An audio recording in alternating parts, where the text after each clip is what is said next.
હર હર મહાદેવ. મર્યાદા ભજન ચેનલમાં બિરાજમાન બધા શિવ ભક્તોને મારા દંડવત પ્રણામ. કાલે આપણે મહાકાલના રુદ્ર રૂપના દર્શન કર્યા. આજે છે પારાયણનો 5મો દિવસ. આજે આપણે જઈશું મધ્યપ્રદેશમાં નર્મદા નદીના પવિત્ર કિનારે, જ્યાં પ્રકૃતિએ પોતે ઓમ આકારનો ટાપુ બનાવ્યો છે અને ત્યાં બિરાજે છે ચોથું જ્યોતિર્લિંગ શ્રી ઓમકારેશ્વર મહાદેવ. મિત્રો, આ કથા છે જીદની, એક રાજાની જીદ અને ભગવાન શિવની કૃપાની. ઘણા હજાર વર્ષ પહેલાની વાત છે.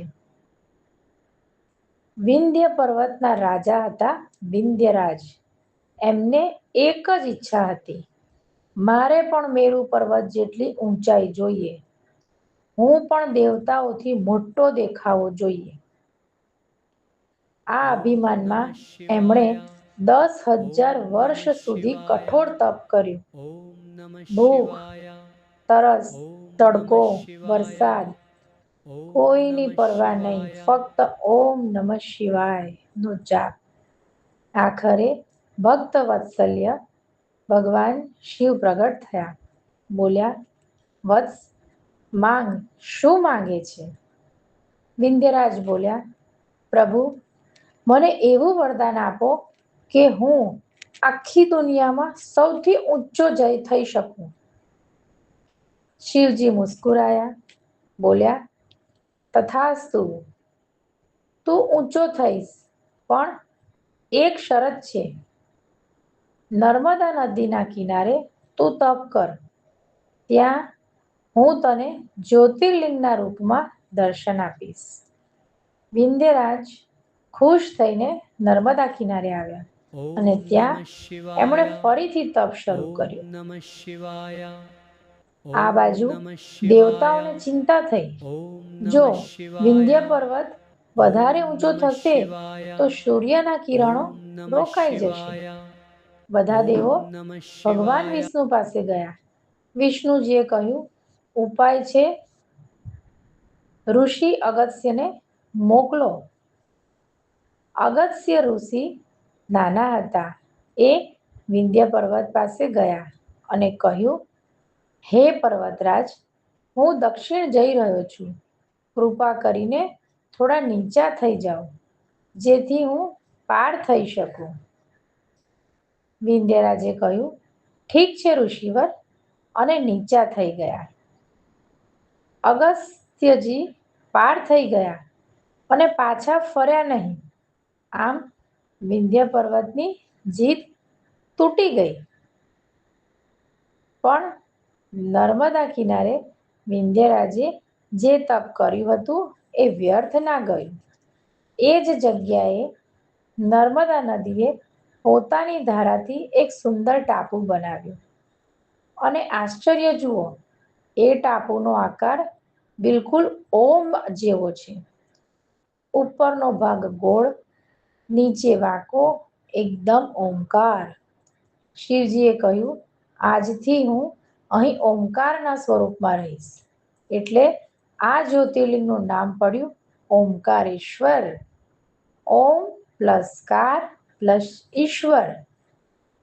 ઓમકારના સ્વામી. મિત્રો, ઓમકારેશ્વરની બે ખાસ વાત છે, ધ્યાનથી સાંભળો. પહેલી વાત, અહીં એક નહીં, બે જ્યોતિર્લિંગ છે. નદીની વચ્ચે ઓમકાર આકારના ટાપુ પર છે ઓમકારેશ્વર, અને નદીના કિનારે છે અમલેશ્વર મહાદેવ. માન્યતા છે કે બંનેના દર્શન કર્યા વગર યાત્રા પૂરી થતી નથી. બીજી વાત યાદ, આ નર્મદા નદી, શાસ્ત્ર કહે છે કે ગંગા સ્નાનથી પાપ ધોવાય, પણ નર્મદા દર્શન માત્રથી પાપ ધોવાઈ જાય. નર્મદા કિનારે કરેલી શિવ પૂજાનું ફળ 100 ગણા મળે. ઓમકારેશ્વરના પૂજારી કહે, કે અહીં રાત્રે શિવજી જાતે પૂજા કરવા આવે છે અને પરોઢિયે જ્યારે આરતી થાય ત્યારે શંખ ઘંટના અવાજ સાથે આખો ટાપુ ગુંજી ઉઠે છે. આજે પણ ભક્તો જાય છે, નાવમાં બેસીને નર્મદા પાર કરે છે, ઓમ આકારના ટાપુની 3 વાર પરિક્રમા કરે છે. પગે ચાલીને પરિક્રમા કરવાથી મોક્ષ મળે એવી માન્યતા છે.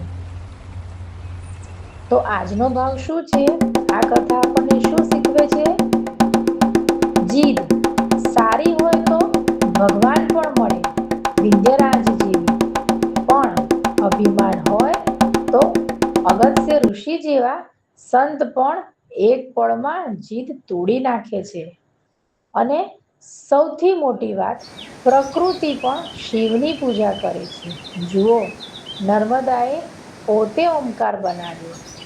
આપણે પણ જીવનમાં ઓમ જેવા બનીએ. શરૂઆતમાં પણ શિવ અને અંતમાં પણ શિવ. અને વચ્ચે પણ શિવ. ચાલો અંતે 3 વાર બોલીએ અને નર્મદા મૈયાને પ્રણામ. ઓમ નમઃ શિવાય. ઓમ નમઃ શિવાય. ઓમ નમઃ શિવાય. હર હર નર્મદે. હર હર મહાદેવ. તો આવતીકાલની કથા.